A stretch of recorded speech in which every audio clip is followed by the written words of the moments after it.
Carbon emissions के अंदर जो हमारी जो कंट्रीब्यूशन है वो मिनिस्क्यूल है, ना होने के बराबर है। हमारी 22 करोड़ आबादी है, लेकिन हमारी 1% से भी कम कार्बन डाइऑक्साइड एमिशंस में हमारा रोल है। उसके बावजूद हमने फैसला किया कि हम अपने मुल्क के अंदर कोशिश करेंगे ये जो ग्लोबल वार्मिंग है जिसके मनफी असरात है, जो सबसे बड़ी बात की जो यूनाइटेड नेशंस के सेक्रेटरी जनरल ने कि पानी का बहुत बड़ा इशू आने वाला है दुनिया में, तो ये आगे जाके अगर हम अब से इसकी तैयारी नहीं करेंगे इसके बहुत बड़े बुरे असरात आगे जाने लगे हैं। कई हम कंट्रोल कर सकते हैं, कई जब तक दुनिया इसके अंदर एक्शन नहीं लेती तो फिर भी हम इतना ज़्यादा हमारी जितनी भी एफर्ट है उसका कम असर होगा। मैं बार बार कहता हूँ कि हमारा 80% पानी दरियाओं में ग्लेशियर्स से आता है और हमारे जो ग्लेशियर्स हैं ये मुतासर हो रहे हैं ग्लोबल वार्मिंग की वजह से। हम तो जितना करेंगे और वो हमें करना चाहिए, इंसान को अपनी पूरी कोशिश करनी चाहिए, फिर अल्लाह पे छोड़ दें।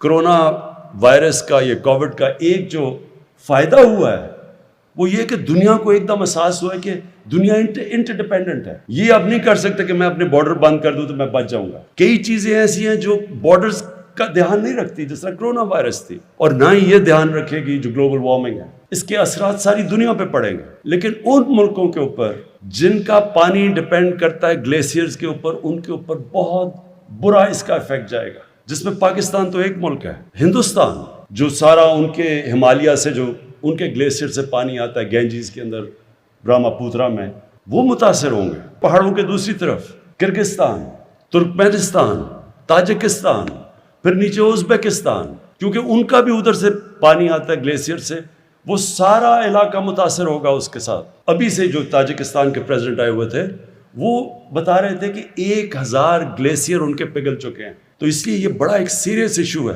20 साल पहले जब ग्लोबल वार्मिंग की बात होती थी लोग मजाक उड़ाते थे लोगों का। कई एनवायरमेंटलिस्ट कहते थे कि मौसम गर्म हो रहा है तो सब मजाक उड़ाते थे। अभी भी पिछले कई सालों पहले भी मजाक उड़ता रहा लोगों का, लेकिन अब दुनिया रियलाइज कर रही है उसका इम्पैक्ट।